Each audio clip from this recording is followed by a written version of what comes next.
programa de hoje uma conversa com um deputado que vem se destacando pelo foco em ações concretas. Sem abrir mão do diálogo, ele transforma escuta popular em projeto e projetos em políticas públicas. É autor de propostas que ativaram cozinhas públicas contra a fome, enfrentaram abusos das apostas online e ampliaram o papel das audiências públicas como instrumento real de transformação. Presidente da Comissão de Legislação Participativa da Alerj, o deputado estadual Yuri Moura representa uma geração que aposta na política como ferramenta de solução, com firmeza, sensibilidade e compromisso com quem mais precisa. Seja bem-vindo, deputado, que alegria lhe receber aqui pela primeira vez no nosso Alerj Entrevista, aqui nos nossos estúdios da TV Alerj. Te agradeço muito, Cláudia, e fico até feliz e tímido com essa apresentação. Talvez eu não mereça tanto. Imagina, ao contrário. Aliás, já vamos começar. Eu quero saber, o senhor que é o campeão das audiências públicas aqui, o que faz, qual é o diferencial que faz de uma audiência pública ela deixar de ser um ritual e virar uma ação? Antes de tudo, é o nível de participação popular. De nós entendermos que qualquer decisão que é tomada aqui no parlamento, ela precisa estar em sintonia, em conformidade, a partir das expectativas que a população como um todo tem. Eu fui vereador na minha cidade de Petrópolis e lá também fui o campeão de audiências públicas. E sempre me preocupei muito com essa distância que algumas casas legislativas por todo o Brasil, às vezes, ganham perante a população. Do povo se sentir representado, claro, a gente tem aqui muitos mandatos importantes por todo o Brasil, mas por muitas vezes não sentir que faz parte daquele processo de tomada de decisão.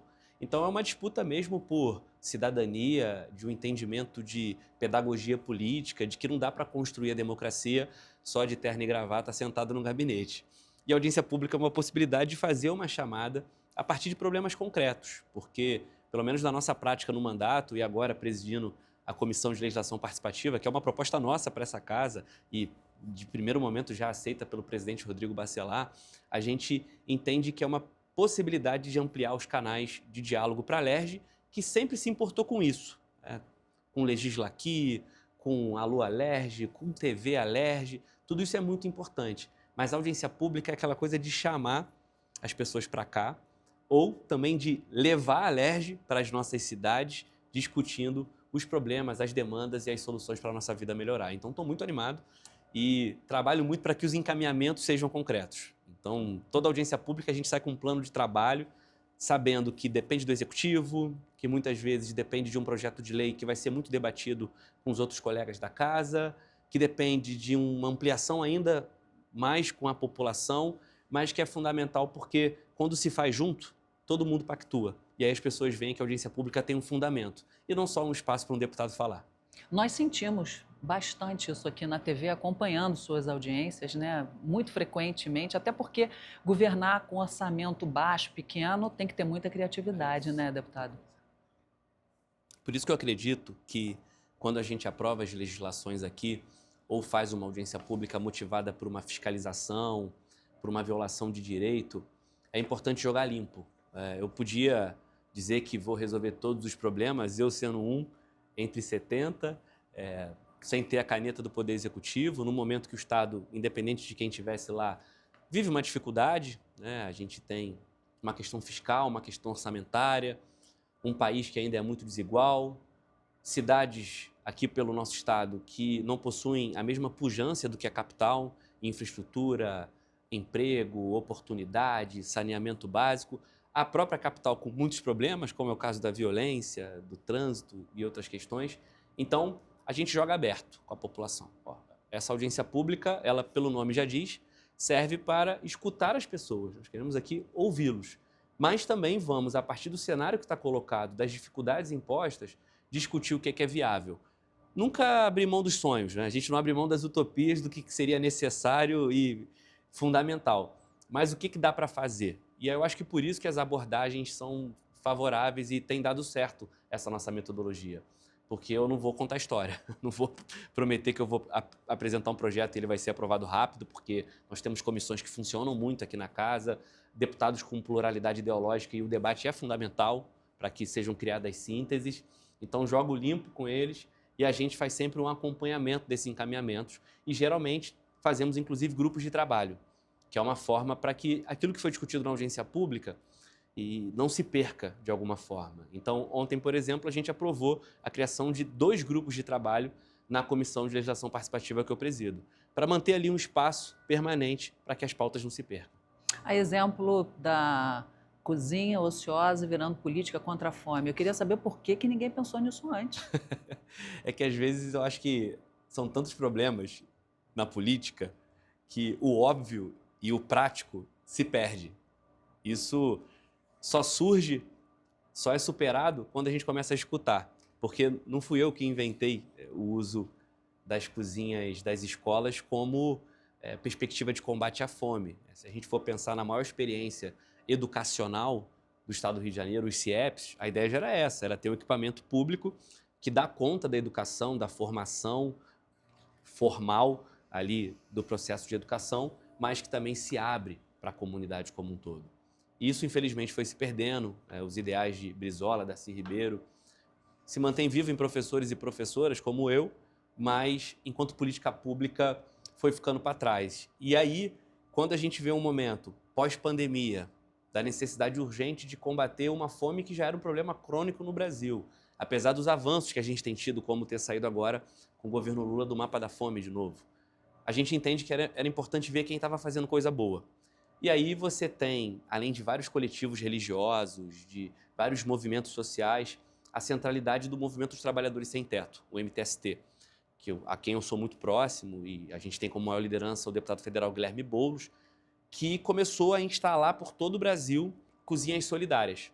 A ideia era essa, arrecadar doação, fazer uma lista de pessoas que estavam dispostas a financiar mensalmente essas cozinhas e chamar o povo nas comunidades, chamar a população em situação de rua e dar fome, dar comida para quem tem fome, né? Combater essa fome.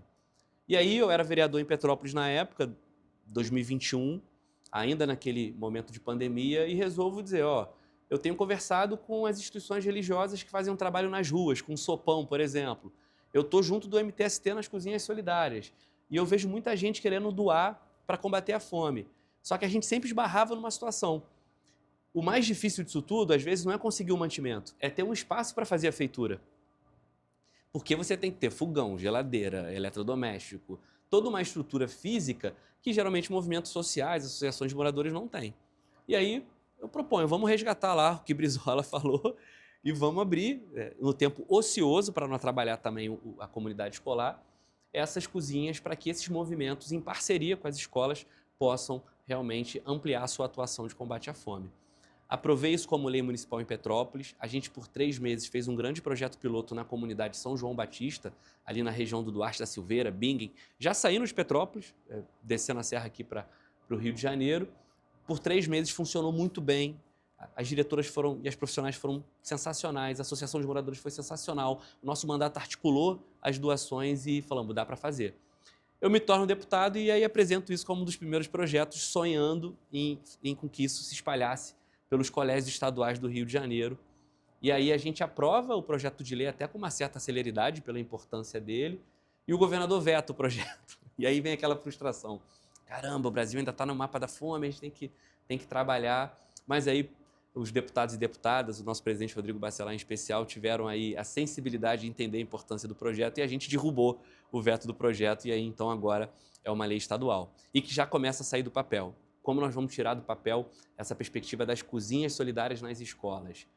Com muita articulação e com muita ação junto dos movimentos sociais. Na semana passada eu tive com a secretária de Estado de Educação, Roberta Barreto, e a gente combinou 2 coisas. O primeiro, de eu passar pelos conselhos, porque é muito importante, Conselho da Alimentação Escolar, Conselho de Educação do Estado, visitar as escolas e explicar qual é a minha proposta, para também não ter uma certa resistência de quem está ali no ambiente escolar, já com muitas questões. Claro. E eu vim do chão de sala de aula, então eu sei que essa ideia de que, às vezes, movimentos externos irem para uma escola que já é complexa, num momento difícil, pode desarrumar, o que eu quero provar que é o contrário, né? O envolvimento comunitário ajuda a resolver muitas outras questões. Então, eu vou fazer essa rodada e já propus a ela de apresentar nas próximas semanas 4 colégios estaduais espalhados pelas nossas cidades, para receberem ações de promoção, ou seja, projeto piloto. E aí a gente vai se articular com movimentos sociais e vai pegar aí, por um determinado período, 4 escolas nos finais de semana para mostrar que é possível consolidar isso como política pública. E como estamos debatendo orçamento nessa casa, até o final de setembro aí a discussão vai ser muito calorosa e até o final do ano também, eu já vou propor tanto emendas impositivas como também emendas ao orçamento que o governador vai mandar para que a gente possa efetivar isso com política pública, com financiamento, articulando com o governo federal, que já instituiu como política de combate à fome as cozinhas solidárias. Então, estou tentando arrumar a casa para atender as pessoas lá na ponta. Eu quero falar do seu mandato, mas o senhor mencionou muito amorosamente o fato do senhor ser professor, né? Já foi vereador, hoje deputado estadual, mas eu queria que, primeiro, saber um pouquinho dessa trajetória, muito brevemente, né? Porque o nosso foco mesmo é o seu mandato. E já lhe pergunto, aproveitando, ser professor contribui, quer dizer, te ajuda de alguma forma você conseguir toda essa articulação? Muito. E antes de ser professor, o que me ajuda muito é ser de família de educadoras. A minha mãe entrou na prefeitura de Petrópolis enquanto merendeira. Olha. Então, eu tenho alguém do meu lado, graças a Deus até hoje ela está comigo, vó de Dom Joaquim, meus filhos. E ela viveu ali a cozinha escolar e hoje é inspetora. Inclusive, teve que ser readaptada porque o trabalho exaustivo de carregar panela, dessas coisas todas, fez com que ela tivesse um problema no braço e virou inspetora e hoje é super querida, a tia Fatinha, é uma referência. E a minha tia Rita, que já não está mais entre nós, mas é por conta dela que eu sou professor, foi servidora do Estado, servidora do município, diretora de escola, orientadora pedagógica e sempre foi uma figura, assim como a minha mãe, muito acolhedora com as famílias e com os alunos e com os colegas. Uma perspectiva de que uma escola não pode ser um negócio frio. Então, quando eu resolvo ser professor, motivado por elas, pelo que eu vivia com elas, das experiências familiares, eu me direciono para a educação de jovens e adultos, logo para a educação popular.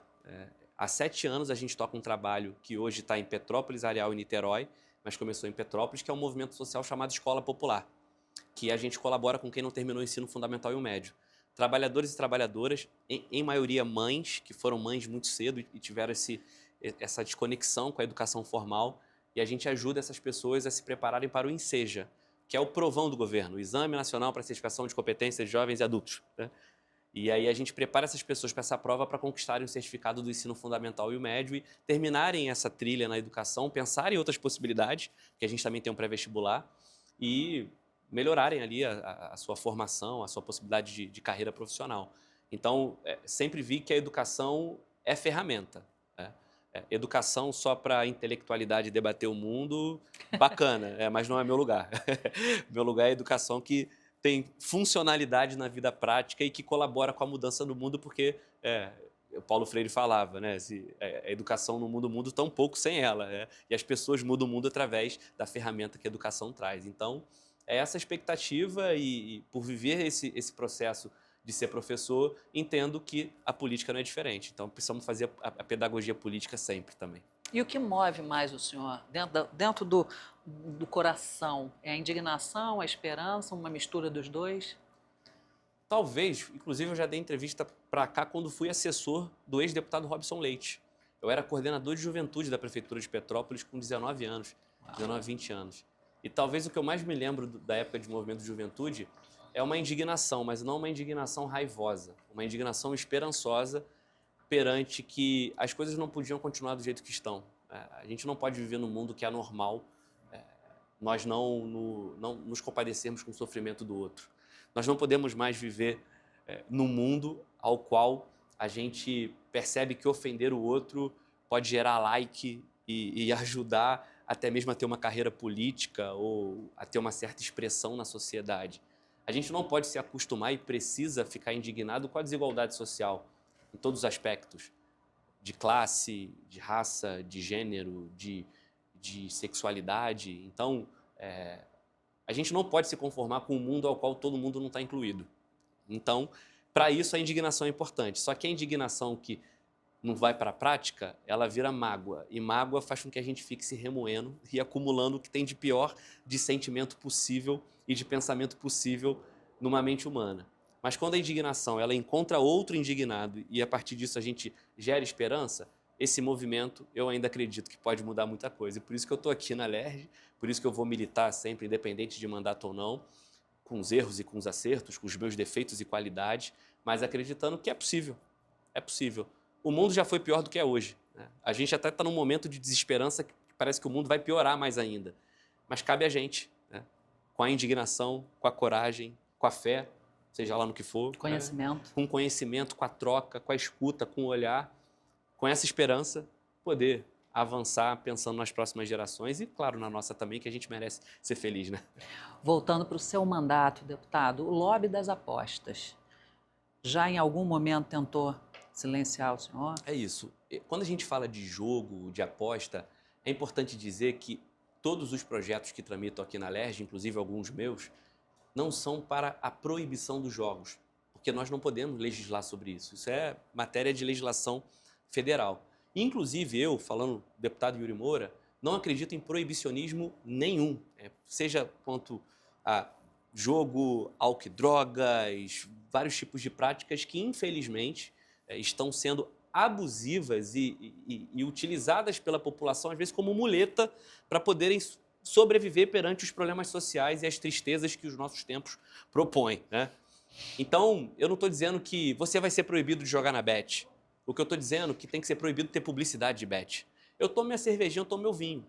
Adoro. Pô, vejo o Flamengo ganhando de 8-0, como é que eu não vou tomar uma cerveja? Mas eu acho que, inclusive, não tinha que ter propaganda de cerveja. Então, eu, como usuário de cerveja, estou dizendo, não deveria ter propaganda de cerveja.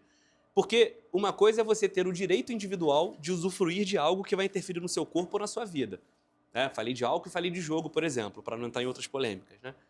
A outra coisa é o Estado, o governo e o mercado que é regulado pelo Estado de alguma maneira, isso está na Constituição Federal, tem o livre mercado, a livre iniciativa, mas o Estado regula também, promover isso e deixar a parcela da população mais vulnerável a isso, que é justamente quem já está sofrendo os problemas sociais, totalmente aberta a esse tipo de prática que cria um problema maior ainda para o Estado. Pode parecer confuso, mas vamos lá. Quem joga mais em bet? É quem tem mais dinheiro ou menos dinheiro? Segunda opção. Segunda opção. Porque é o que a gente conversava agora há pouco, numa outra entrevista que eu dei ao lado do deputado Luiz Paulo. Quem está buscando uma chance de ficar rico do nada não é quem é rico. Quem tem dinheiro vai jogar no... que é quase que um jogo também, né? No mercado financeiro, pô. O cara vai aplicar ali nas ações, ele entende de fontes de rendimento. CDIs. Exatamente. Ele não vai depender de dar uma porrada num jogo e, caramba, minha vida mudou. Então, isso por si só já é um problema, né, que a gente tem que avaliar, moral, inclusive, de valores e de princípios que a gente quer para a sociedade. Então, a partir do momento que você amplia a publicidade e o Estado deixa isso correr solto, como é a proposta do governador agora com o decreto do Caça-Pix, que autoriza que você tenha aí espalhados pelos bares, pelos comércios, agora com a Lotérgio, segundo ele, olhando a possibilidade de ampliar o jogo, você deixa mais vulnerável quem já está mais vulnerável. E isso não sou eu que estou dizendo. O Yuri, líder do PSOL aqui na LERJ, são os dados. O governo federal não deu conta ainda, por exemplo, de como vai acabar com o uso do recurso do Bolsa Família por parte de alguns beneficiários no Tigrinho. Não conseguiu dar conta ainda. Tem criança passando fome, porque às vezes o pai ou a mãe estão viciados e estão pegando o Bolsa Família, que era para acabar com a fome do filho, e botando no Tigrinho. Não é porque ele não ama o filho, é porque ele está viciado, ele acha que ele vai render aquele dinheiro. Ele vai apostar os 600, 700 reais que ele ganha e vai ganhar 3 mil e vai até melhorar a vida da família. Assim, não dá para ignorar isso. Não dá para ignorar que existem várias investigações do Ministério Público Federal, da Receita Federal e de vários outros órgãos de controle e de justiça dizendo que as bets, os tigrinhos e agora esse caça-pix aí que o Cláudio Castro está propondo, estão simplesmente ajudando a lavagem de dinheiro, de corrupção, de tráfico de armas, de tráfico de drogas. Assim, não dá para ignorar isso. Da contravenção, que é um problema clássico no estado do Rio de Janeiro. Não dá para ignorar que as pessoas estão adoecendo. Só eu, no meu gabinete, já atendi vários problemas de famílias. E que, inclusive, hoje o Estado ainda não dá conta. Por isso que o meu projeto de lei vai no sentido de criar um programa de saúde mental também. Para além de muitos projetos, proibir publicidade, eu também proponho isso. Mas eu tive um caso que é muito absurdo, Cláudia. Uma mulher se matou. Olha. Ela gastou o salário dela, tinha acesso à conta do marido, gastou o dele também e se matou. E o marido só foi descobrir depois por que aconteceu isso. Porque ela não teve nem coragem de falar isso pro marido dela. Ela se matou antes. Aí a gente vai achar que tá tudo bem, né? Todos os times de futebol, bet. Todos os sites que a gente entra na internet de notícias, tigrinho. E ainda figuras públicas, políticas e empresariais, influências e atores e atrizes famosos, jogadores de futebol, defendendo esse tipo de prática, Acho que, antes de tudo, é um debate moral. E aí, por isso que eu apresentei projetos nesse sentido, para proibir a publicidade no estado do Rio de Janeiro, porque essa publicidade só incentiva mais vício, ou seja, eu não estou querendo proibir o jogo, não é isso, e, ao mesmo tempo, de ter uma política pública que acolha essas pessoas, porque hoje já existem associações da sociedade civil que estão tendo que dar conta de si próprio, tipo Alcoólicos Anônimos, né? As pessoas estão se juntando para poderem dar conta e o Estado, pelo contrário, está incentivando mais. Não dá, né?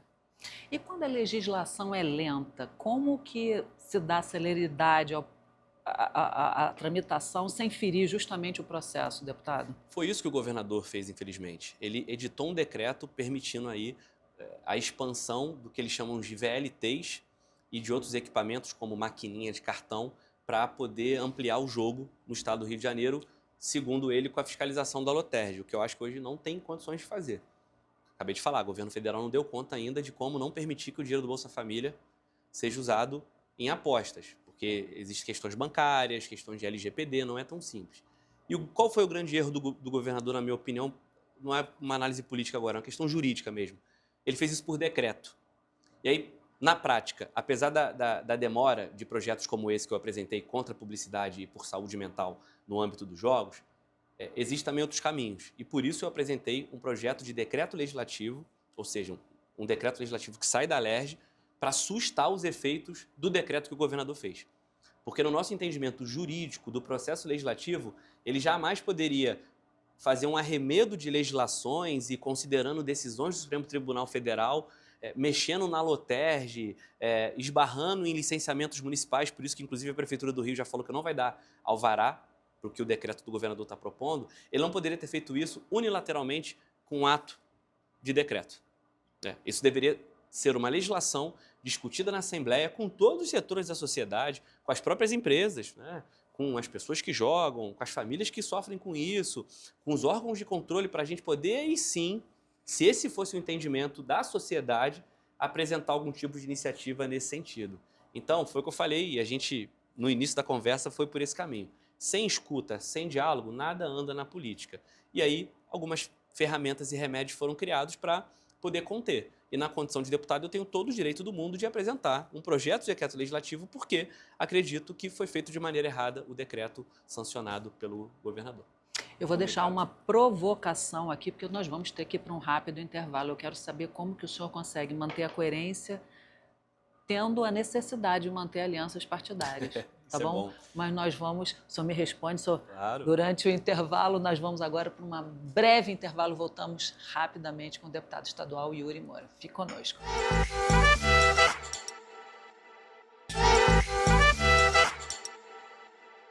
De volta com a LERJ Entrevista, hoje com o deputado Yuri Moura.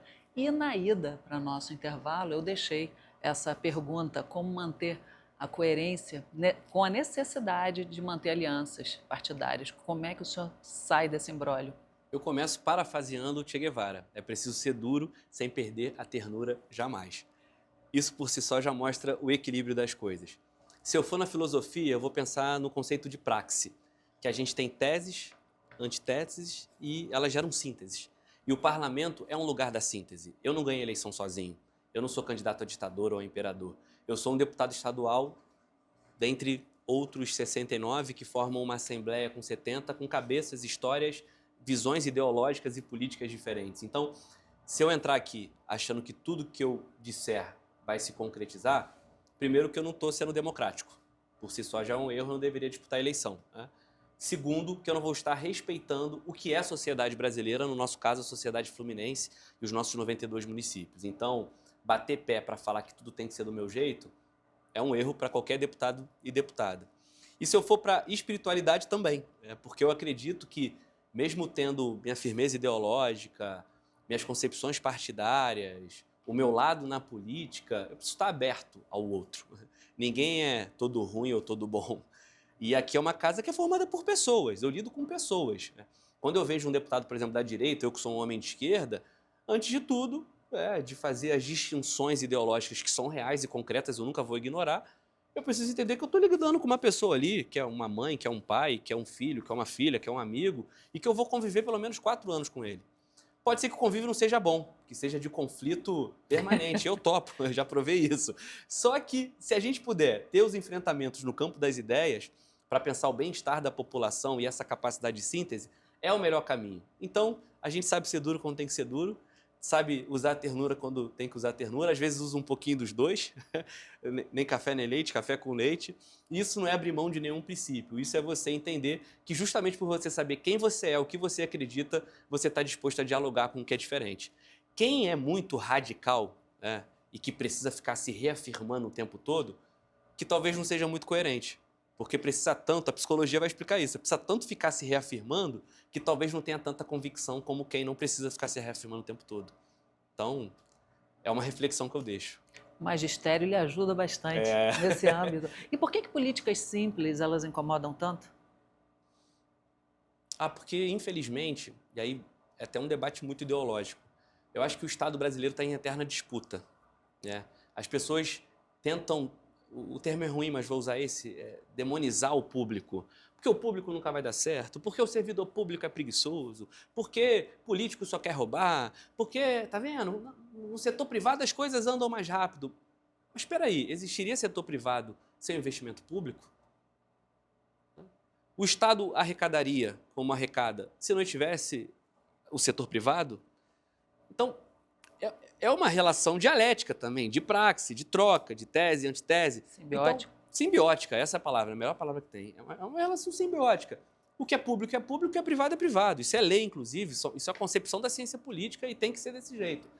Mas achar que o Estado hoje só atende aos interesses dos políticos é um total desconhecimento.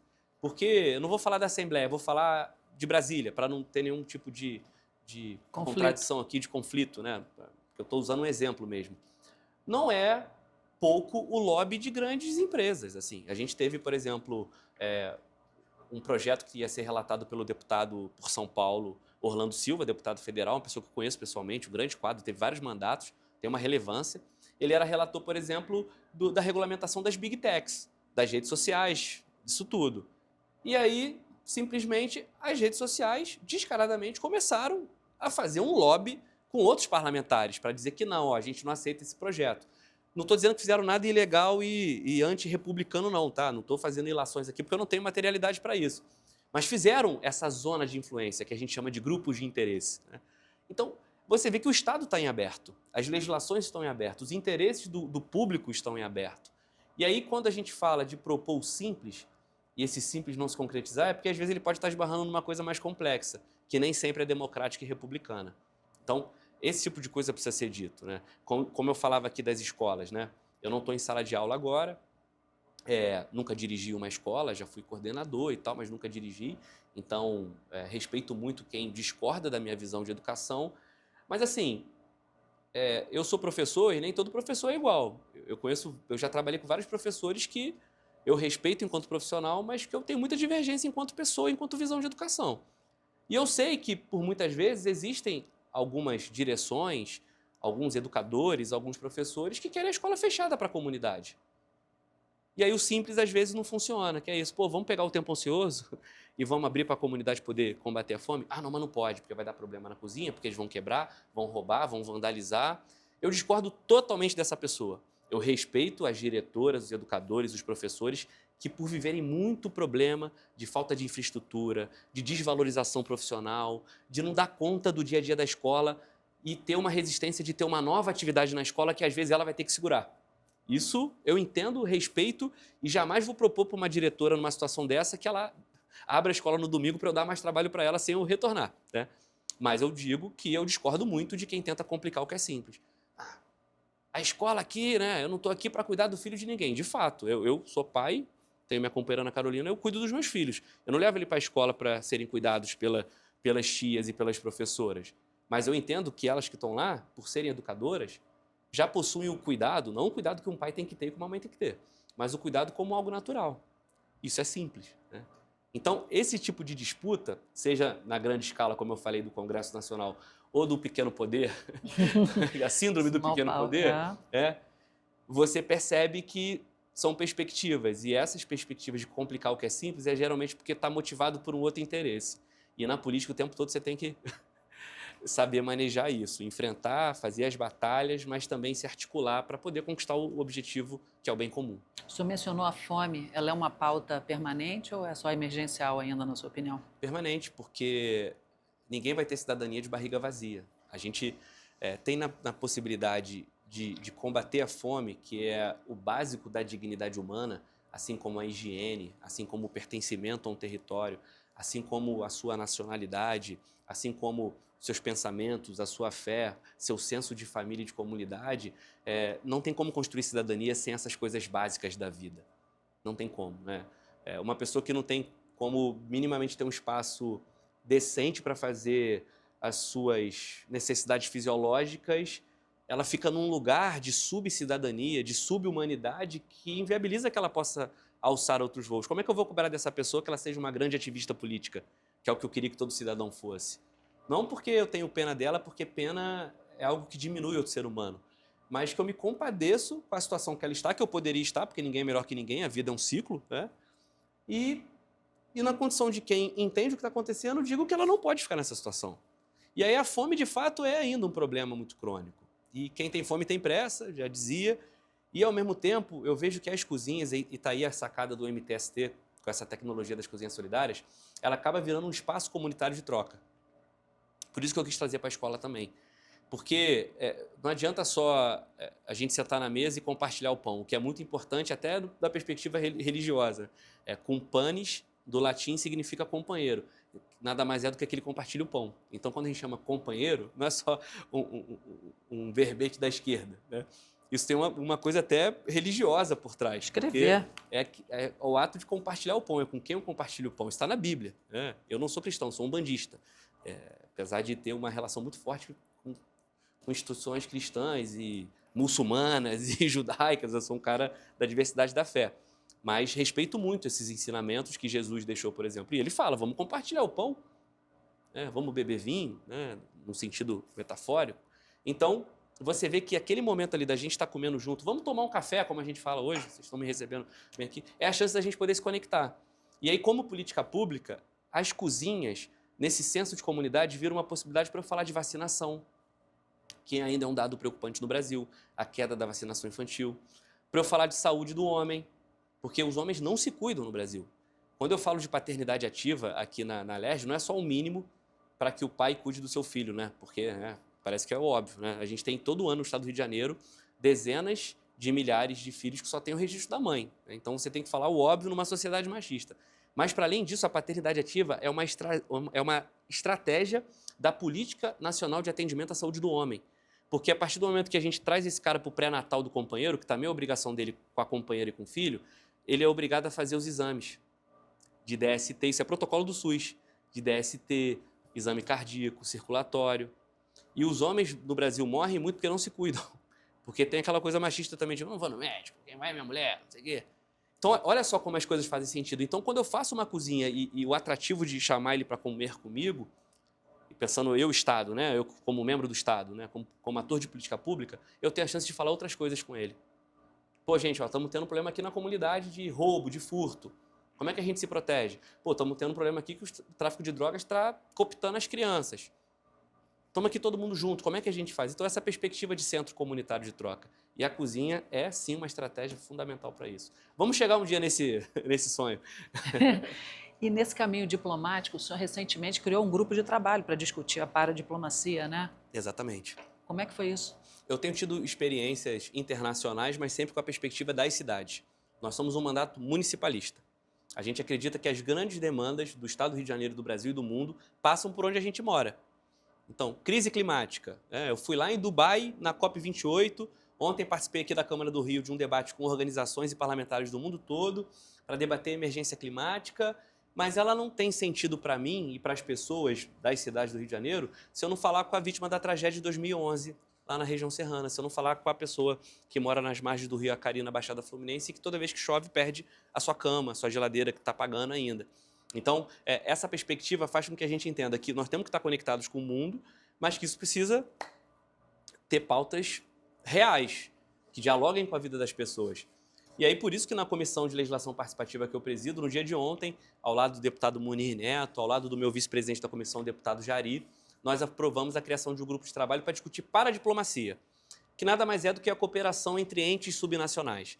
Tem lá o Itamaraty, que pelo governo federal, pela presidência, faz o diálogo entre os países? Isso.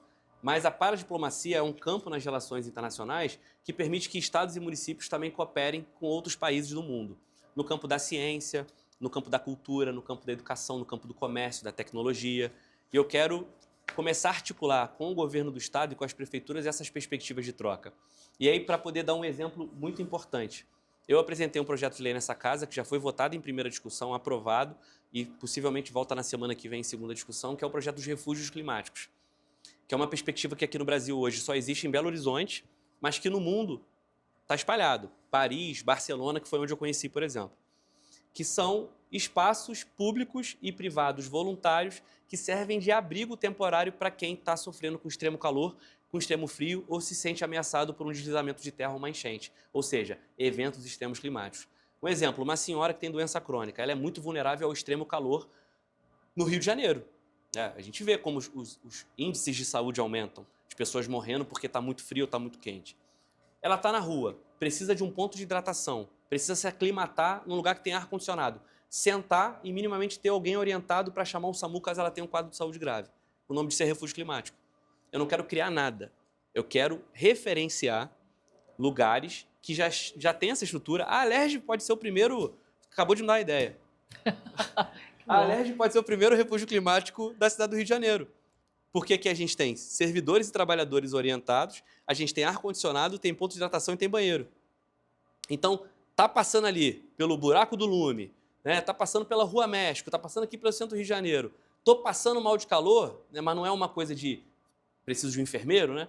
Mas pô, se eu sentar um pouco num lugar lá, pegar um ar-condicionado, tomar uma água, eu me recupero. Vou esperar passar a hora de meio-dia, 1 hora, e vou sentar num lugar para ficar tranquilo. Hoje isso não existe.